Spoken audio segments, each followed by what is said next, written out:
Well, hello to everybody. My name is Mike Radzicki, and I'll be moderating today's session. Our guest today is Len Malczynski, and I'm going to let him give you his autobiographical information in just a second. The way we're going to run today's session is we're going to let Len do his presentation, and we're going to save all questions until the end. When it's time for question and answer, I'll ask you to raise your little electronic hand, the little icons that come up. And when I call on you, you're welcome to ask Len a question. We'll try and keep it to kind of one question per person.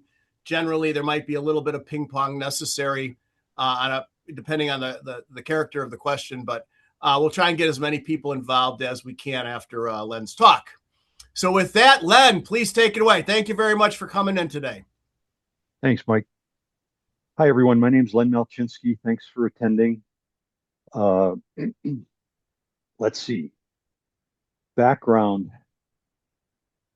Started out in forestry, have a bachelor's degree in forestry, and learned quite quickly that I needed to know something about economics and management. So I ended up getting a degree in agricultural economics. Went overseas, did a lot of consulting in about 12 different countries, econ, statistics, all micro. I apologize to the macroeconomists today. Twice tried to get a PhD in economics and quit twice for several different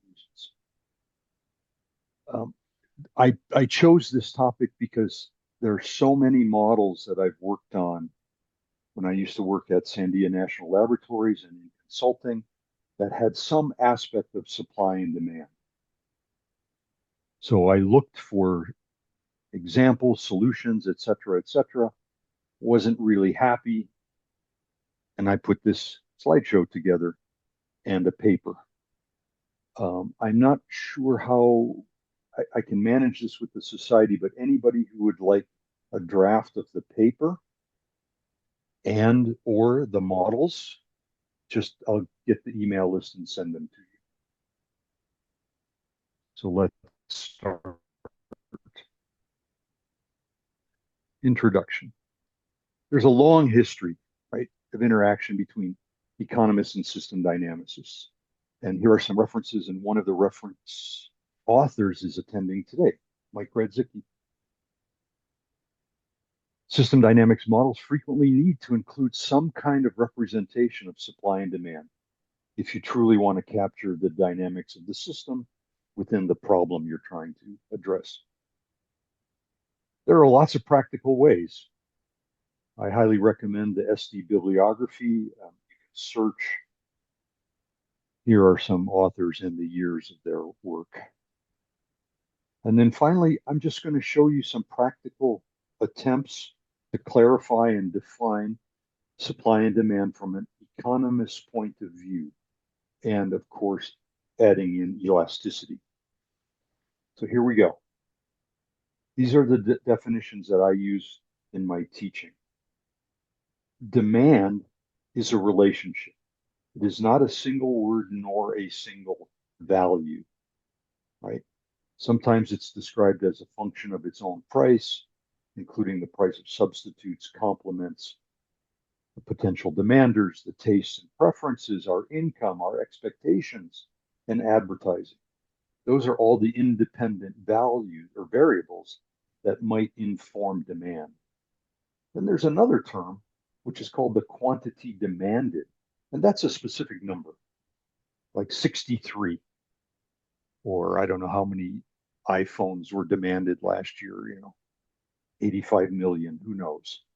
But they're two different words that have different meanings.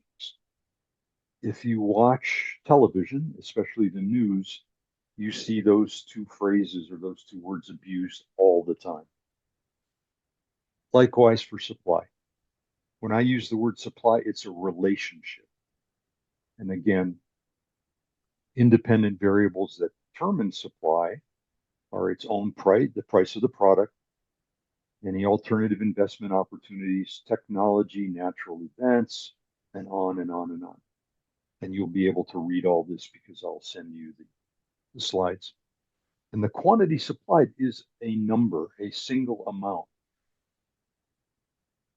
for a specific combination of the supply factors that the suppliers are willing and able to supply.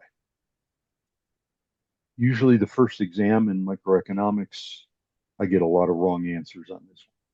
What's the difference, or what does demand mean? What does quantity demanded mean? Okay. So I was doing a lot of investigation, 3 or 4 years ago. This is the first in-print example that I had access to of someone drawing a supply and demand curve. It's from a fellow, now his first name escapes me, but named Jenkin. And figure 1 was called the first law of supply and demand. And he's looking at wheat and the price at which it would be sold. Now, any of you that have any economics training will see quite quickly, I'm sorry that this is cut off, it was cut off in the original, that price is not on the y-axis. Price is here on the x. Quantity is on the y. I believe that's the way our minds think about supply and demand. Given a price, how much are you willing and able to demand? Given a price, how much are you willing and able to supply? So this is one of the earliest written pictures that I found of supply and demand. But make sure, realize that it's not price here. It's quantity. All right? Right.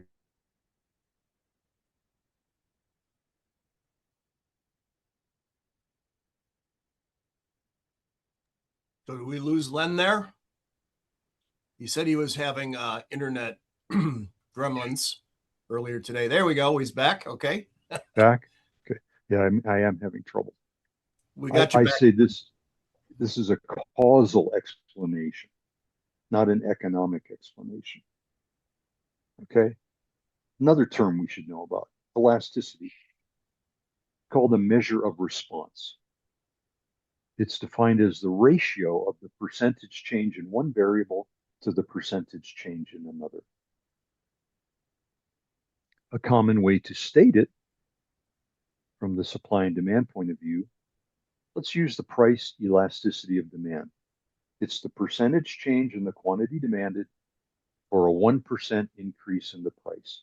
Now, obviously, price doesn't always increase or decrease by 1%, but this is a nice English language phrase, much like system dynamicists use with causal loops. If the variable at the base of the arrow were to increase, what would happen to the variable named at the head of the arrow? Using that standard expression makes CLDs understandable, and using this standard expression makes elasticity understandable. And here it is as an equation. Delta y over delta x. Now, this is not this formula, right? This doesn't say anything about percentage change. This is the so-called point slope formula. If you're lucky enough to have an equation for your supply and or demand curve, you would use something like this. This is the slope. This is the current value of y and the price and the corresponding value of quantity. The thing that I really enjoy, giving my experience, is that elasticity is unitless. So I can look at the price elasticity of demand for coffee cups in France, in the US, in Turkey, anywhere I want. And I can compare them because they're dimensionless units. Percent change in one versus a percent change in the other. Currency is irrelevant. It's not important in the definition. Now, there's an error that I just have to point out, and there's a long history about this, published in the SDR, where these authors say that elasticity is the slope of the supply or the demand curve, and that's definitely incorrect. Now, here we are, modelers. How are we going to generate these curves if we require them in the problem we're solving? Well, we could embed in our model a well-defined supply and demand curve. I joke with my students, where do you get these from? Do you go to your local corner store? Do you go to the shopping mall and say, I'd like to buy a demand curve for, hats? Of course not.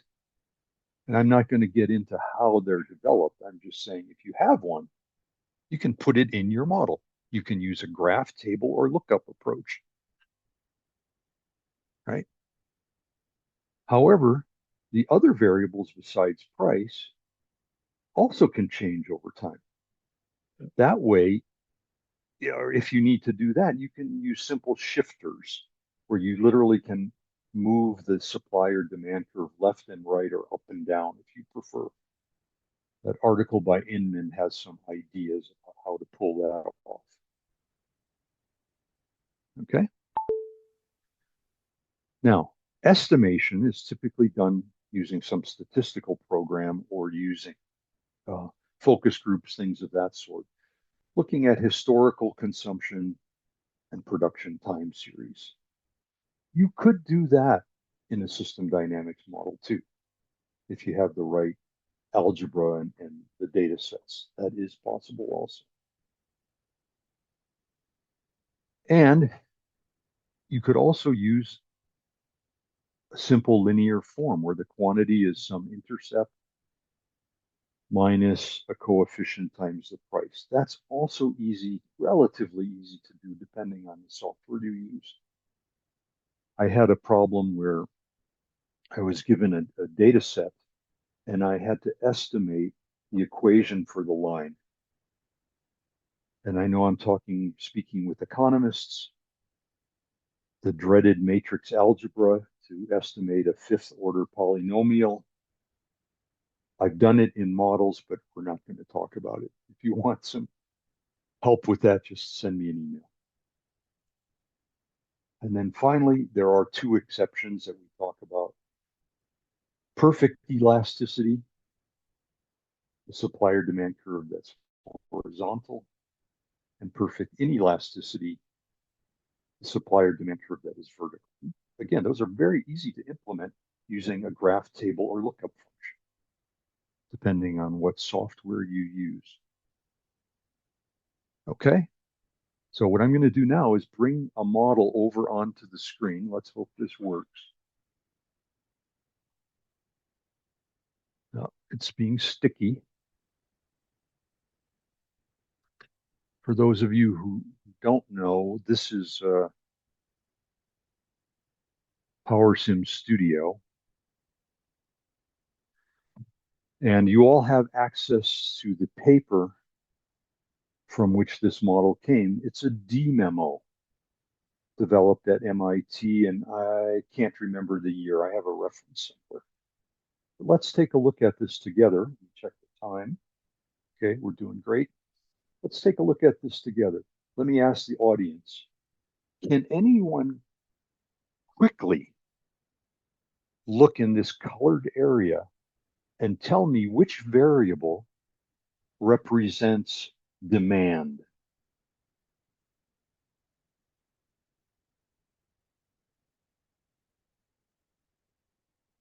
I think there are 15 variables total. Remember, it's a relationship. See something in the chat. Let's see if I can get to it.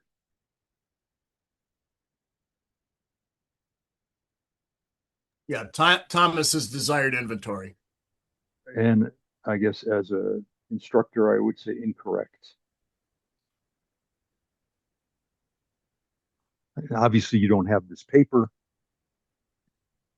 But do you see any variable that might describe a relationship between the quantity demanded and the independent variables that determine demand? And to make it easier, like economists do, only one independent variable, price. Yes, Oleg. Let's take a look, okay? I'm going to pop this open, bring the definition screen here. I'm using what's called a graph function.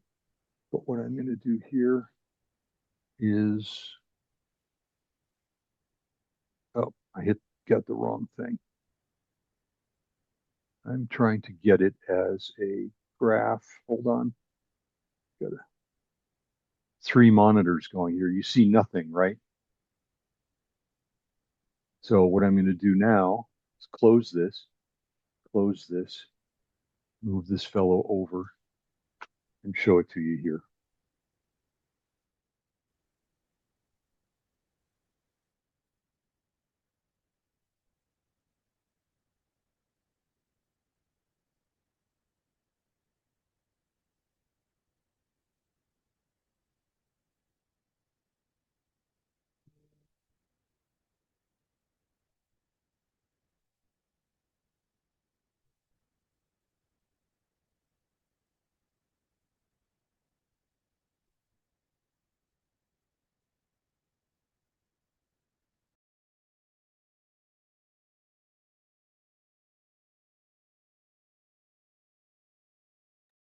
I think Len has disappeared again here briefly, and let's see if we can get him back here. I know there's sometimes gremlins in the system here. Just wait a heartbeat or two here and see if he can pop back in. He's back, but he's muted.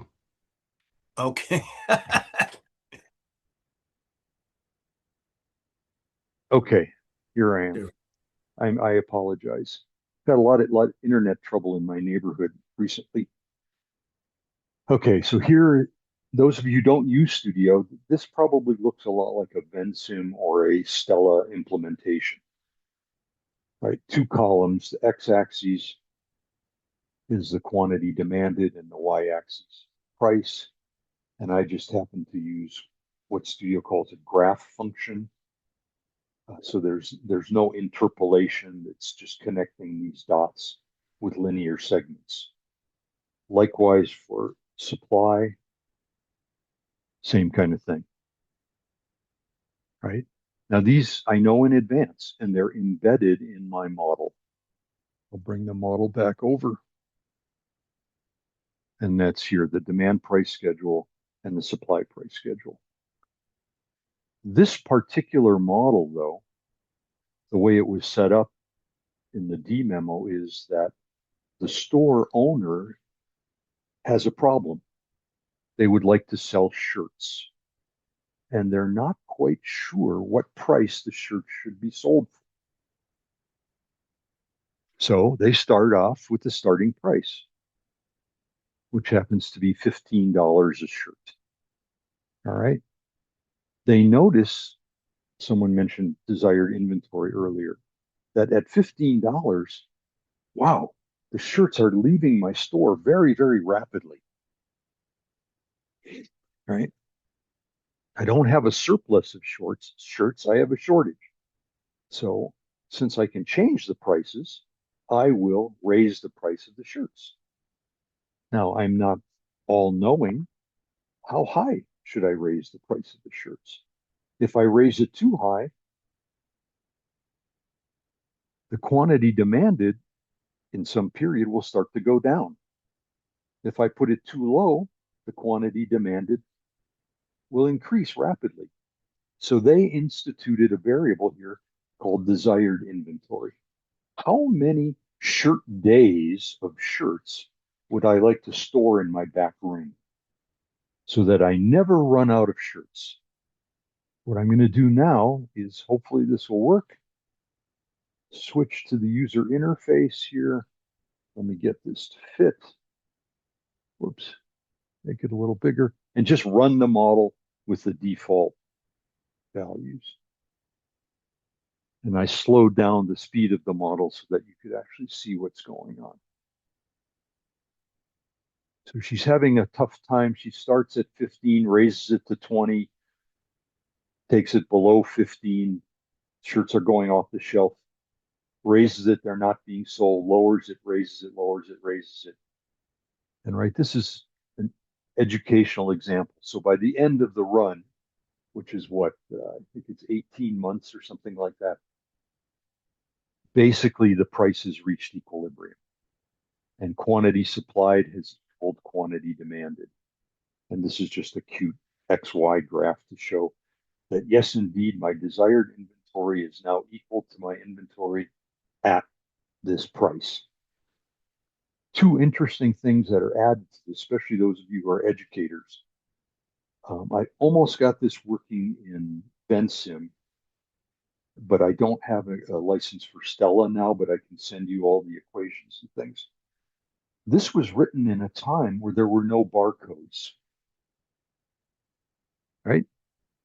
I used to run a grocery store many years ago, and you had a little device where you click the price, squeeze this little gun, and it would produce a sticker with the price, and you would stick the sticker onto the object. This was written with that in mind. So this is, how many days will it take to go into my inventory and put new stickers on all the shirts? Days worth of shirts would I like to have in my back room? Okay. Everything else, ceteris paribus, right? We ignore everything else, delivery delays and all those kinds of things. And you can change these D-memo. Oh gosh, I can't remember the year, but I'll find it in just a second.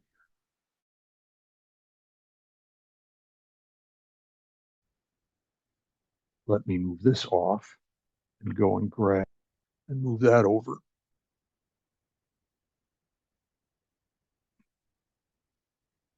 $1995, Whelan and Messefer. It's D-memo 4338. And for the life of me, I couldn't get the PowerSim to work. And I know why now. In Studio, if you use days and weeks, Studio knows that a week is 7 days. PowerSim does not. PowerSim treats week and day as independent units. So it doesn't do the conversion, but I will fix that, and anybody who wants this model, I'll send it to you. Okay. So here's the demand curve sloping downward, the supply curve sloping upward. Everybody okay with that so far? Let's go.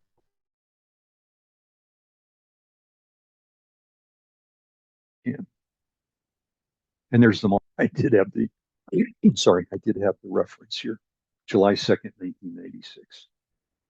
So here we are in 2025. Oh, it's almost 30 years old. Right.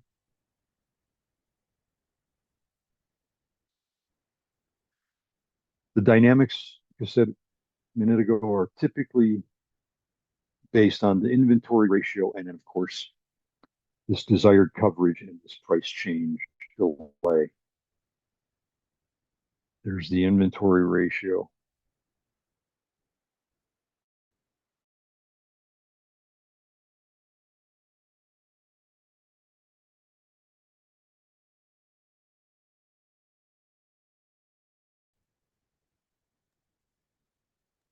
I think we lost him again. Oh no. Yep, reconnecting. This is awful. We can hear, or I can hear Len, and maybe to help Len, the audience, please turn off your video. That might help a little bit. Can you see the screen, Christine?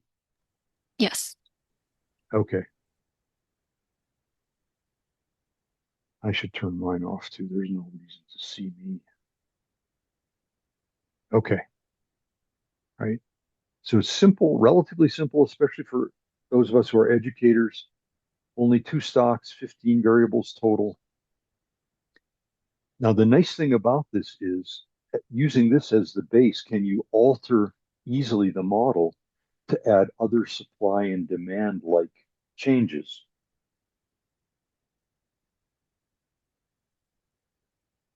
Oh, there's that last supply schedule and then the demand price schedule. And there's the thing, and oops, just embedded in a video here. Also went wrong. You can see how it's circling in on the desired inventory eventually. I should have put an indicator of time.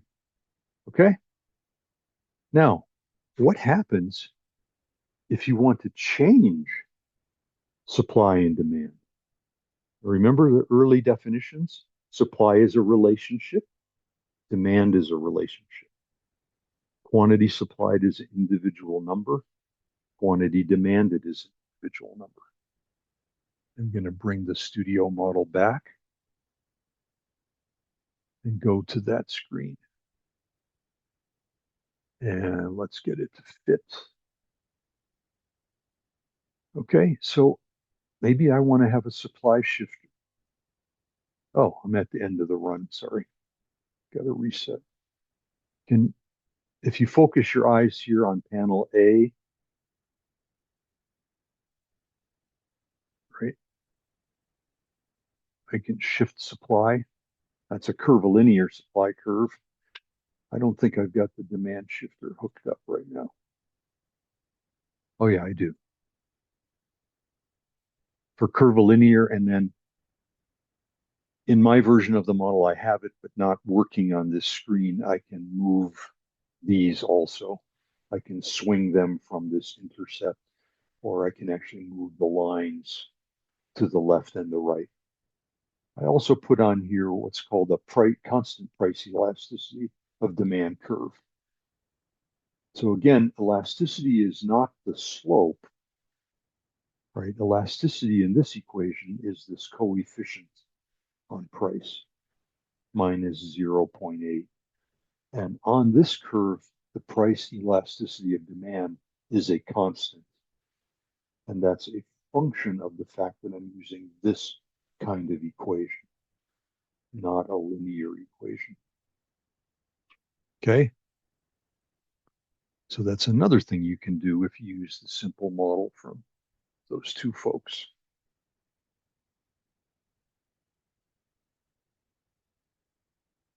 No, just suggesting that the shifters can be implemented as constants that simply shift the quantities left or right for every price. Now it's up to you to figure out, either based on regression results or some other information you have, how much should they shift as you move your slider.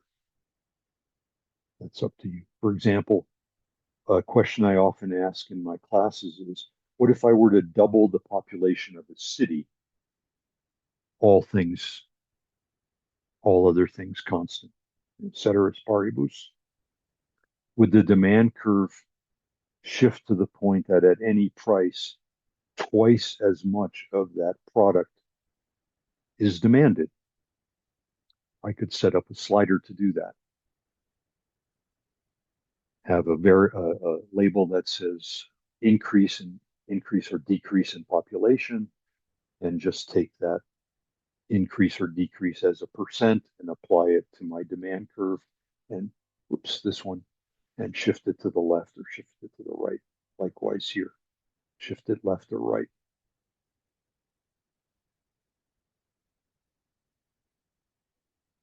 Okay. You could also change the slope, which means the entire relationship changed. One of the coefficients on the independent variables actually change. And those, I know not everyone here is from the USA, but several years ago, a very famous influencer said that it was not good to eat beef, red meat. And within a matter of days, the entire demand curve for meat shifted to the left. And the organization, the industry organization that produces meat, took this person to court, and she won because she was just stating a preference, which influenced a lot of people to change their preference, which caused the demand curve to shift to the left. Anybody from the States remember who that person was? Guess not. Yeah, here we go. Equilibrium. This is a tough part.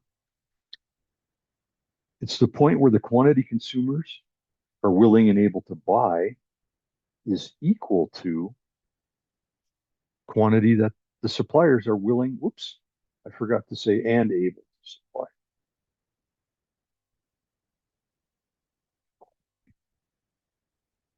And likewise for suppliers. We could find this point through iteration. So imagine you have two variables that use the graph, table, or lookup functions. You could move through those points and try to find the place where the quantity supplied equaled the quantity demanded. And that's what my model basically did over time.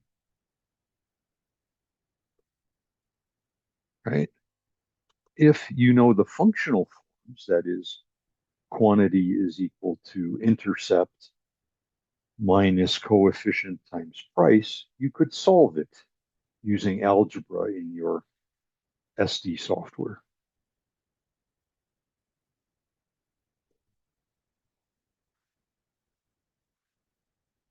Calculating elasticities, much more difficult. Because to calculate an elasticity, you need one point. Let me see if I can show this coming up. Right? You have a couple of ways to do it. If you have the functional form, you can use the point slope formula. That's relatively easy.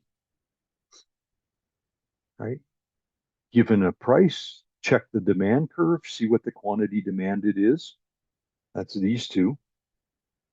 And from the point slope formula, you have the slope of the demand curve. That's this variable. You could do it quite easily. The tough one is when you don't. When you don't have a functional form, you need 2 points so that you can get the change in quantity demanded between 2 points on your demand curve, divided by the average of that. The whole thing divided by the change in price, which takes 2 points, divided by the average price. And here's just a spelled out example here. There's still another problem, though, in doing this in system dynamics.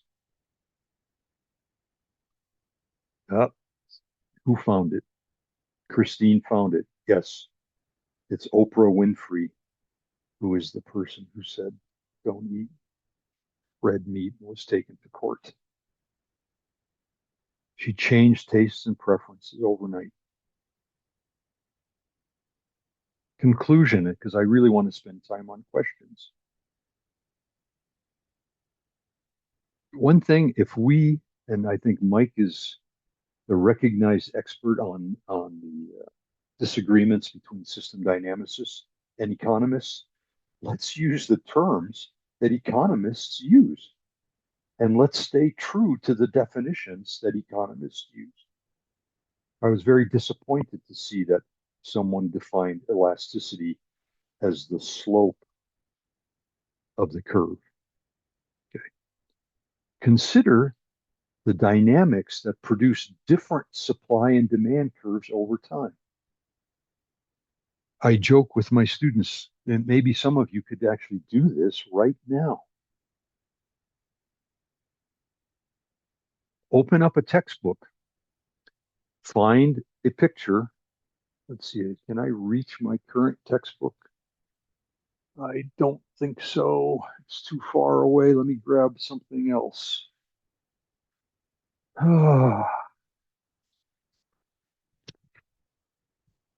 Okay, here's one called Principles of Microeconomics by a very good author.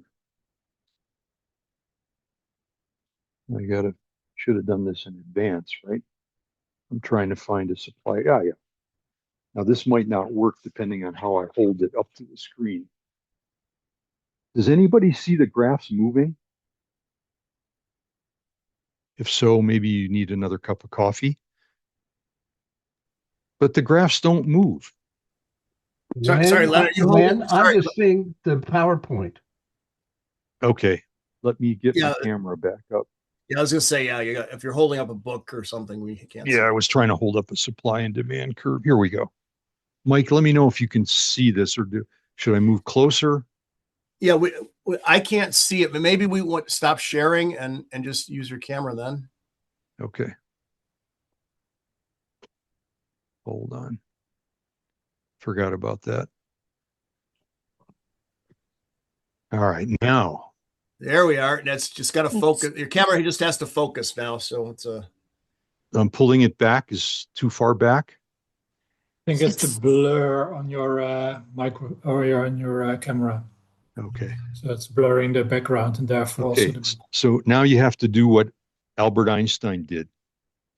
He never did travel at the speed of light, but he was able to imagine, right? So that's what I want you to do. Imagine you're opening up your textbook and you're looking at a supply and a demand curve. Are either of them moving? No, they're static. This is a conundrum. Typically, economic definitions describe supply and demand, what I call in time. In the technical definition, we always describe demand as a function of X, Y, Z, and we fail to add two other modifiers. One is in a specific market over a specific period of time. So within a month. Which month? I don't know, the month of March. What geography? Well, the state of New Mexico. System dynamics models, though, operate over time, not in time. So we might want to be moving our curves as time goes on. And how does that happen? You have to change the values of the independent variables. And ideally, you have a functional form that includes the independent variables.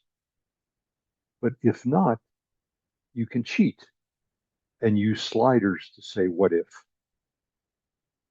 Narrow down the number of variables of concern and simply add sliders to move the curve. In my work life, we tried to do this in the energy world, increasing the supply of ethanol over time, for example. We know it's going to change as the government adds incentives to corn or maize production. That's going to shift the curves. How do you do that in the model? You make some assumptions and use constants to shift that curve to the left, to the right. Those of you who've done any kind of electricity or the supply of anything that's constrained by power plants or physical places or land, you get the so-called hockey stick supply curve. So how do you extend the length of that hockey stick over time? Because the textbook is not going to do it. It's going to show you demand in time, not over time. And I believe that's my last slide. So I'm going to bring the model back and dive in to some of the equations. Check the time. Okay, we're doing great. So we saw that this was just simply a graph or lookup function, right? What's the quantity demanded? It's the demand price schedule. And Whelan and Messifer added a step function. So they perturb it that there's a jump of 10 shirts 10 days after the start time. Okay, but they're really getting the demand curve from this variable. How do they change price? They've got another lookup function. Let me see if this one will draw for me. They've got another lookup function, right? Remember, she's selling shirts and she's trying to make a decision. How much should I change my price? Well, we're not 100% sure. So she's using the inventory ratio as her signal of how much to change price. And basically what's happening is as the x-axis increases, that means how many day shirts does she have in the back room. As that gets bigger, she lowers the price because she's not selling. So this is the multiplier times the price. If she finds out that, gee, I've only got half as many shirts in my storage as I would like, she's multiplying price by the number 2. She's basically doubling her price. Right? And that's that one. And the only input is the inventory ratio. Okay. Then the desired price here is simply price, the current price times the new effect on price. And that's what gives her the new price. And that's why you see, where are we? That's why you see this oscillatory behavior. So she's changing, but there are delays in changing. This is fixed. What's my inventory coverage? Looks like I'd like to have 15 days worth of shirts. Let's stop it, reset it. What if I want to have a lot more shirts, 25 days worth?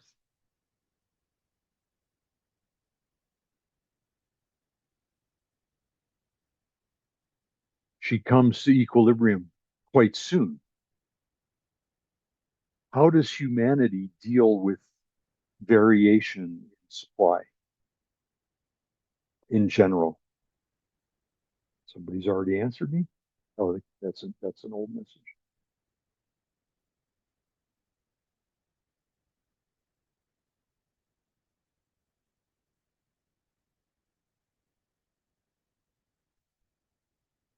All right.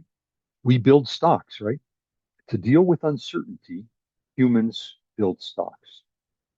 Let me get this question here. Hold on a second. Talking about meadows in the commodity production cycle. Hey, Aviv, hello.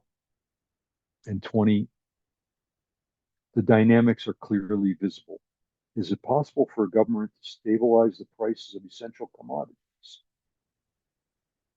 in its country? Well, I don't know. If they have an instantaneous data collection system, right, and are able to implement it, I'd say yes, just like the store owner. It did take her some time to stabilize the price, right?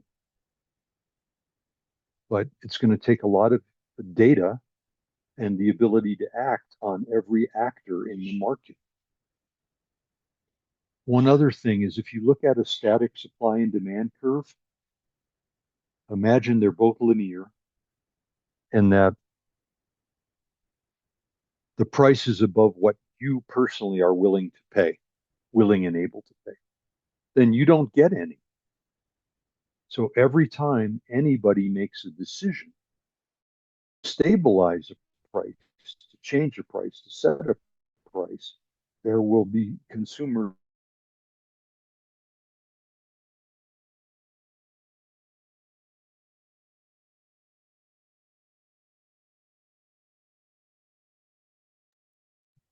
Did we lose Len again there?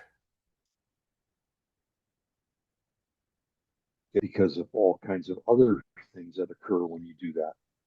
But this is very difficult. You could stockpile, but hey,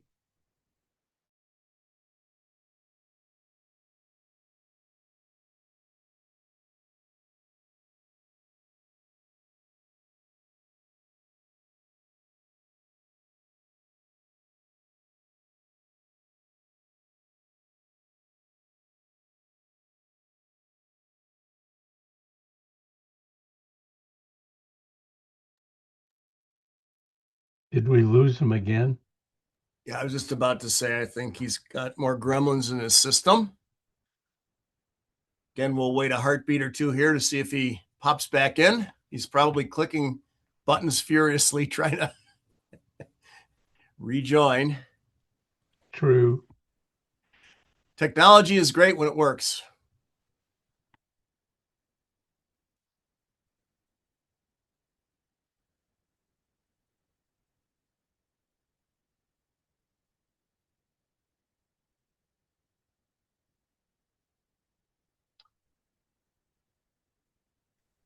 Sorry again. I want to address two questions that were in the chat.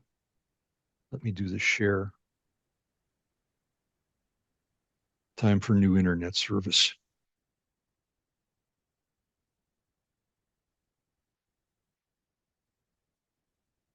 So I don't know if you caught any answers to a country's ability to stabilize price. I think that's dramatically difficult, requires a tremendous amount of information. And don't forget that as you change price, you may increase or possibly decrease the number of consumers who no longer are willing and able to afford that good or service. Maybe that's politics. Stockpiling, sure, that's in this model is increasing desired inventory coverage. Somebody's got to pay for that storage, though, especially if they're perishable items. John asks about the seller cost, potential price advantage gain. Yes, you could do that. This model does not do that. One thing that we've discussed with this model is, and I don't know, folks who built the D-memo thought about this. Imagine selling, let's make it a round number. Imagine selling 15 shirts per day and wanting to have 30 days of coverage. 30 times 15, that's 450 shirts. Do you have enough space, physical space, to store those 450 shirts?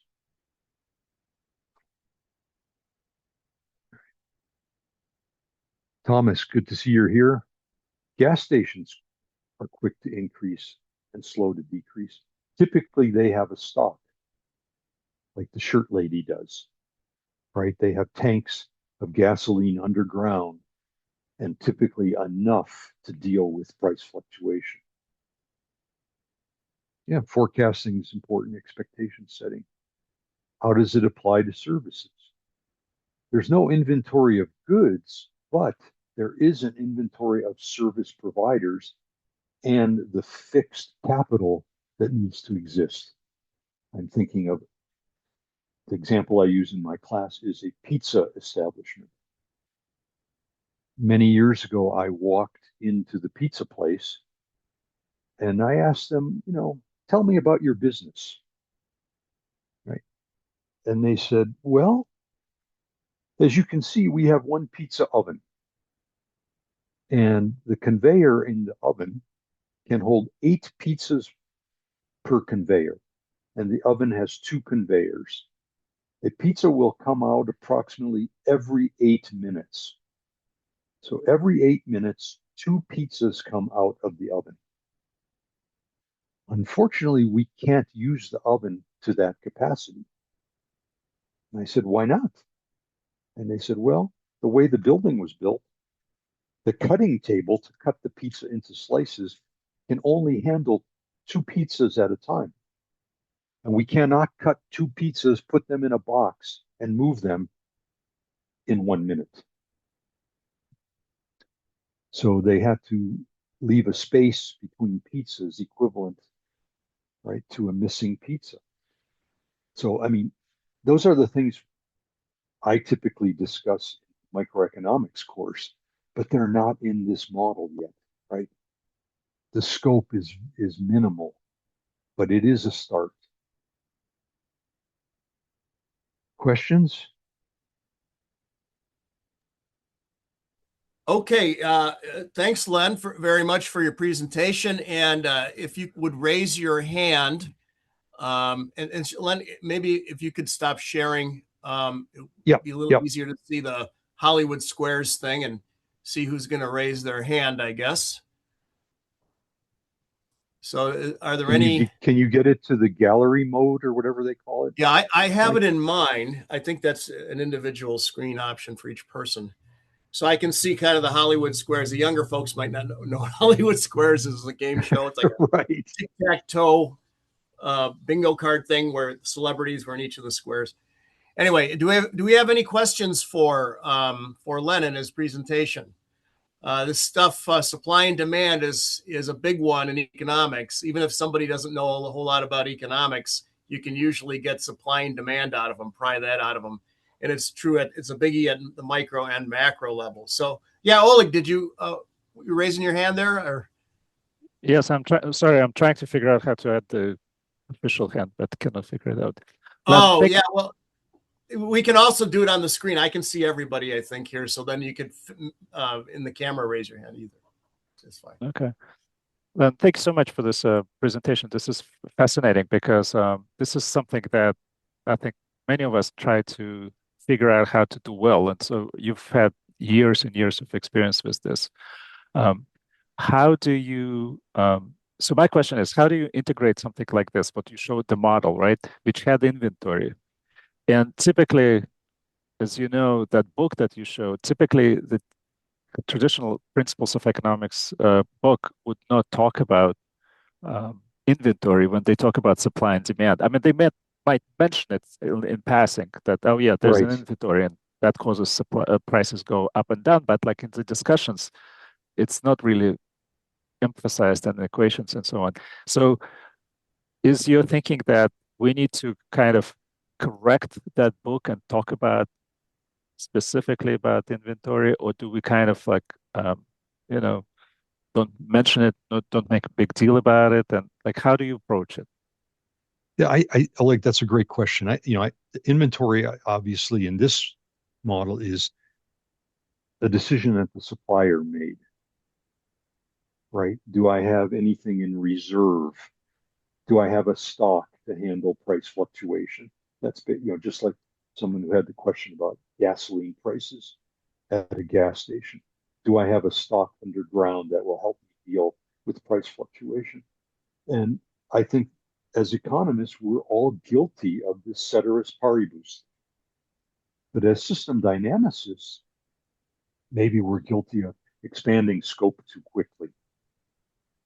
Because we know that the functional form of a demand curve has lots of variables. I don't have income. Where's the income of the shirt buyers?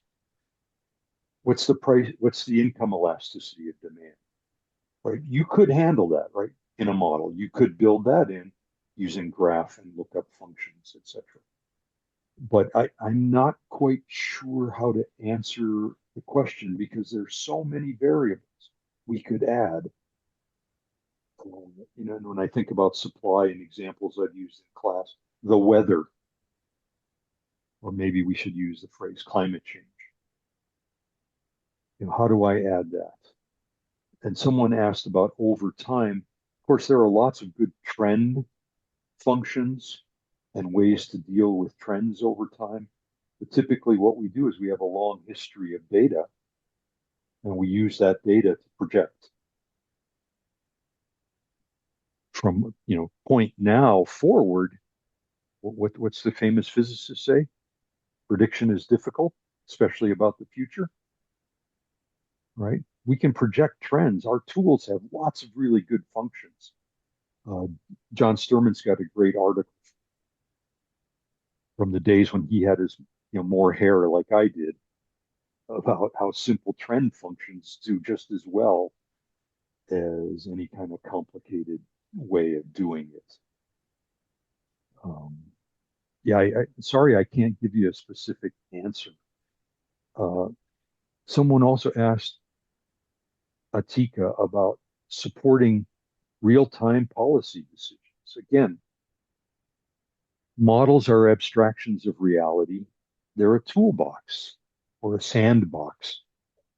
If you build a model, perhaps you can show these decision makers what the result of a policy decision might be. but the model doesn't make the policy decision. When General Motors was asking us to look at ethanol as a substitute for gasoline, they actually said to us in English, optimize the model. And we took a deep breath and said, what do you mean by optimize? Do you want to have a maximum supply of ethanol? At what price? Delivered when? Et cetera, et cetera. So this simple model can't handle all of those contingencies. And if you can't extract an objective function from your client, how do you know where to go? Thomas, it looked like you had your hand up. Yeah, thanks. Thanks a lot for your talk. Interesting view, and also nice to see how simple you have tried to make this. I have a question regarding adding uncertainty or sensitivity analysis to the topic. Yes. Because in my experience, it gets really complicated and it explodes in your face as soon as you start doing that. Right. Any wise words on this, perhaps? Well, remember that I don't know if I was still connected when I asked my students, what if the population of the city were to double?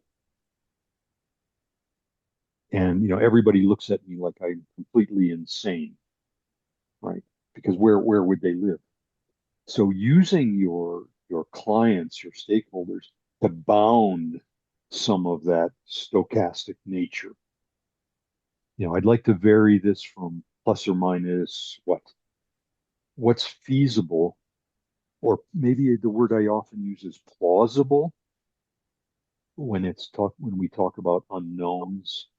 Sure, I could see our population increasing by plus or minus 10% over the period of 5 years. Great.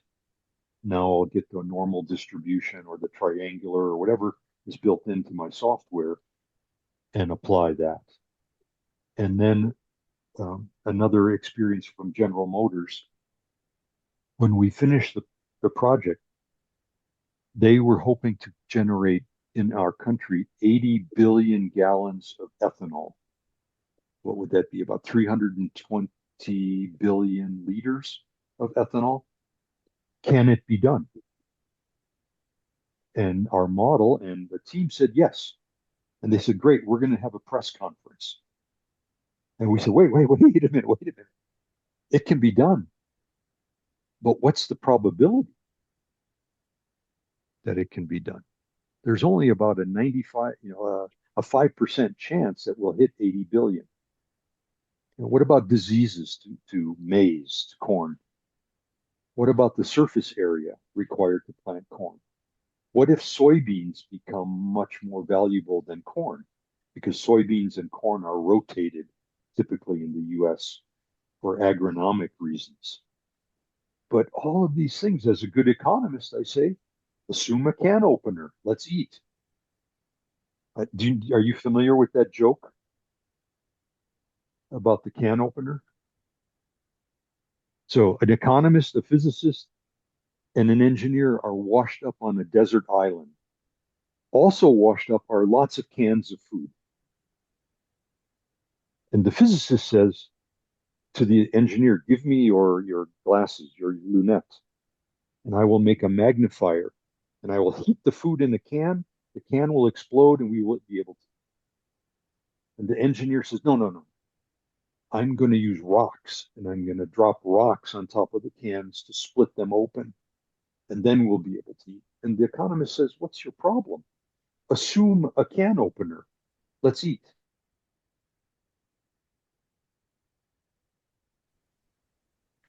So Len, yeah, that's an oldie but goodie in economics, right? So Paul Newton has a question in the comments. I don't know if you got your comments up there. Oh, I got it now. Yep.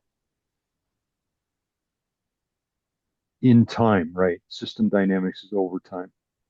Right. To model over time a stock such as inventory is required because you can't make an instantaneous number of shirts appear. Right. That's the beer game, right? All of us have played the beer game. Gee, I'd like to have more beer to sell, but there's this huge delay in producing beer, getting it to the warehouse, and then from the warehouse to my store. And I think that's where our field adds value.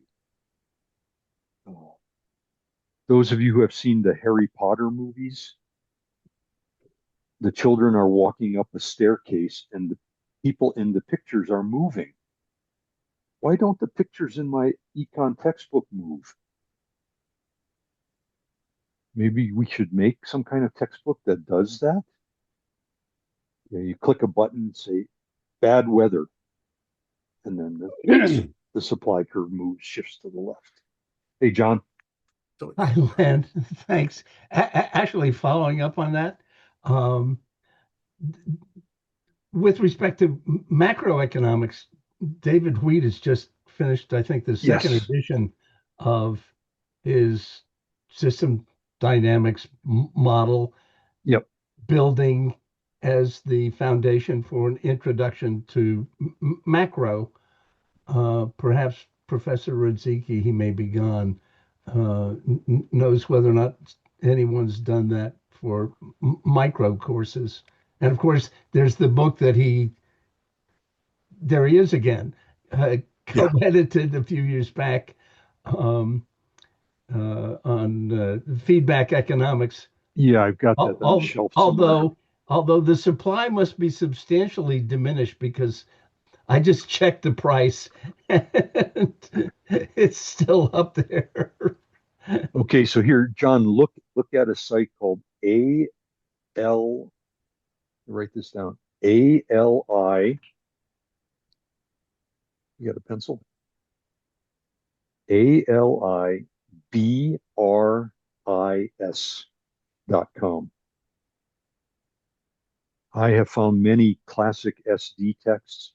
It's a network of used bookstores, hundreds of them. I got a copy of first edition of Industrial Dynamics for $17. Actually, I have a copy of Feedback Economics, but me too. If you can look over my shoulder, you can understand that my wife's librarian skills are not allowed into this space. Yeah, my wife has a rule: if I bring a book in the house, I must remove a book from the house. I've heard inventory. That line. Yeah, I have to build another room to store my shirts, so to speak. I'd like to thank everybody who was able to attend. To me, this is exciting because I get to see people that I hardly ever get to see, right, in person. Mike, John, you, Christine, Oleg, Paul, Sersen. Let's see, everybody else seems. Oh, Aviv, we've emailed quite a bit. It's just really great. Juan, you're here. Is it 1 o'clock in the morning in Australia, if you're still there? So this is really cool. What time is it there? Now I'm living in Scotland, so now it's 5 p.m. Great. So I move. Great. It's nice to see you. Yeah, same. So yeah, let's keep this up. See, I got some more in the chat. Yes, yep. And Len, thanks, Christine, for the Alibris thing. Nope. Price can be a stock, yes, because it grows and shrinks. But in this model, depending on the inventory ratio. So, Christine, are you the rep from the society?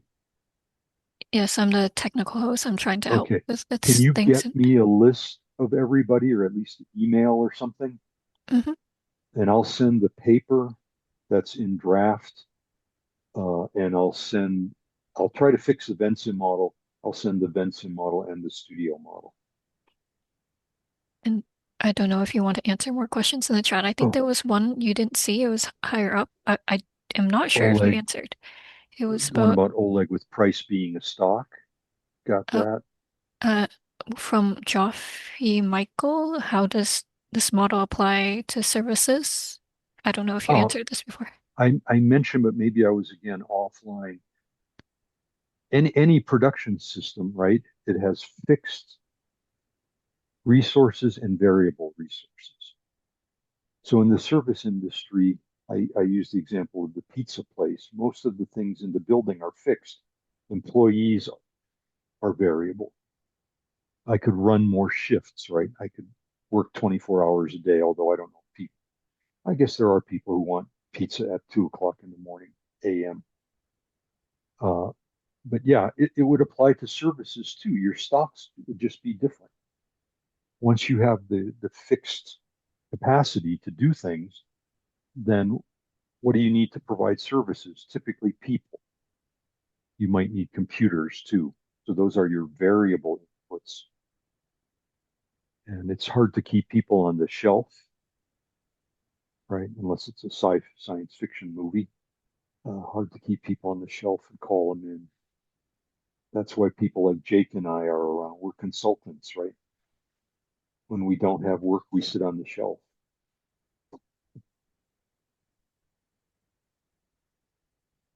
So I can make it just a few remarks if that's okay, Len. Yeah, absolutely, Mike. You're one of my mentors, man. So go for it. Thank you for that. Yeah. Well, so I guess the comparative static tool set is ubiquitous in economics. It's kind of a path-dependent process. You know, we've been doing economics a certain way. All the textbooks, et cetera, are written since the post-World War II 1940s. So we're kind of locked in. I think originally one of the reasons we went comparative static is that why would you have to take a difference or a differential equation course before you studied introductory economics, right? Enrollment would be very small, right? So they developed the comparative static machinery. And so you have, two lines crossing at a point, and then something happens and they cross at a different point. So there's two equilibria that are compared and so forth. And, Paul Samuelson in the 1940s in his Foundations of Economic Analysis came up with the correspondence principle, in which he showed, hey, for basic supply and demand relationships, as long as the functions are well behaved, it doesn't matter that you're not doing dynamics because you get the same answer. You just get a smooth transition from one equilibrium to the next. So don't worry about the dynamics. I think a bigger problem, though, is economists have historically wanted to be like physicists, right? We're the physicists of the social sciences, so to speak.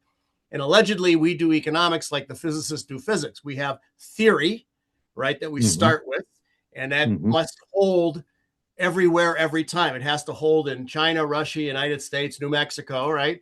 As well as 1703, 1803, 1903, the gravity holds over time and space and all that. So these laws these economic laws, like the law of gravity, have to be devoid of institutional detail. They have to be very simple and what have you, right? And then from these economic laws, this theory, we derive testable hypotheses. So then we take measurements from the real world and see statistically, econometrically, if the theory is confirmed or not, right? And so data equals numbers. It's not written information. It's not mental models like Jay would say, it's numbers, right? And then you get into all sorts of econometric headaches just trying to estimate supply and demand. It's very famous, the identification problem, because all the price quantity data are equilibrium price quantities, and then you're trying to estimate a supply curve and a demand curve. And so there's a whole literature. You study this in an advanced econometric course with simultaneous equations to try and tease that out. But here's the point. What economists are never taught to do, at least orthodox economists, are to get up from your desk, go to a company and ask the person who sets prices, what do you do? Right? Sit behind our desk and do theory, or we sit behind our desk and pull down a data set from somewhere and torture it with econometrics. So a very famous economist named Gardner Means, a little quick story about him. He was a World War I pilot. This is like the Red Baron and all that stuff. And he was a pilot. After the war was over, he went to work for an aid organization because he could fly in supplies and stuff to war-torn countries. And he worked for a while in Turkey, where he was helping orphanages. And he said, the kids, parents by definition, are going to have some line of work when they grow up. So he started some small businesses there, particularly making woolen goods, hats and scarves and sweaters and stuff. There's apparently a lot of sheep and goats and stuff and whatever. When he finished doing that, he went to the Lowell, Massachusetts School of Technology, which School of Textiles, which apparently was the big textile place back in the 1920s. He learned how to make all the modern, textile techniques, and he started his own blanket making business. And he said, I need to learn more about the economy because I'm dealing with markets and suppliers and all this. So he enrolled in the local Harvard economics department. And in microeconomics class, they didn't have micro macro back then, but in econ class, especially micro, they were going through the stuff you're going through. And he's raising his hand and says, I run a business. This is not how it works. Exactly. And the professors were like, harump, sit down, stop interrupting the class. Exactly. So he got brought to the attention of Adolf Berle, a Columbia University law professor who wanted to study the structure of the American economy. And they came up with some famous stuff. It basically was firms in the American economy, Western market economies are either price makers or price takers. And the price takers are a very small section of the economy. They're like farmers dairy farmers who can sell however many gallons of milk they want each day at the market price they're given. Right. But most companies, including the big ones, are price makers, and they manipulate margins to set their prices. And so the story is that the Harvard economics, when he went back to finish his dissertation, they said, take out that chapter on price makers because it's contradicting our stuff or you're not going to get your PhD. Yeah. And he did to get his credential. But then he went to work for FDR during the New Deal, and he wrote a lot about administered pricing and how markets are manipulated, how that relates to inflation and what have you. But he was somebody who asked people, well, what do you do when you set your prices? They do it. The people who set the prices do it every day, all day, and they can tell you. And it does not conform, for the most part, to economic theory. And you say, well, this is crazy. Why don't economists? It's a path-dependent process. You're taught a certain way because your teachers were taught a certain way, and their teachers were taught a certain way. And the books are related to books which are related to, you can't deviate much from the standard story or nobody will publish your book because nobody will understand what you're doing. And we're locked into crazy land. Yeah. At the end of the semester, last semester at the end, I went and got one of these books that attacks microeconomic theory and took some excerpts, sent them to the students and said, pretend that you don't agree with those books. What is it that's useful in the hardcore, like you're talking about, microeconomic theory? And what I was hoping to get was for people to say, yes, this is not the real world, but some of this is useful. Understanding the concepts of supply and demand are useful. Once I have stakeholders in the room,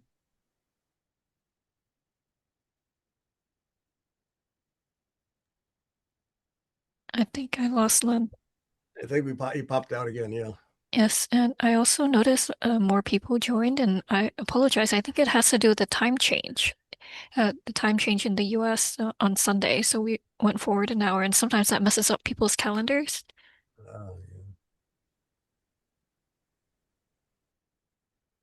So wait up.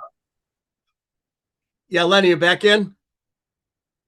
You left when you were talking about stakeholders in the room.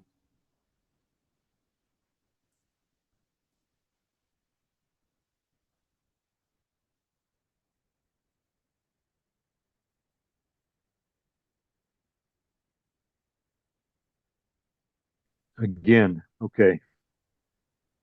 What time are we at? Oh, we're a little over. Yeah, we sometimes go to 1:30 if the questions are burning questions.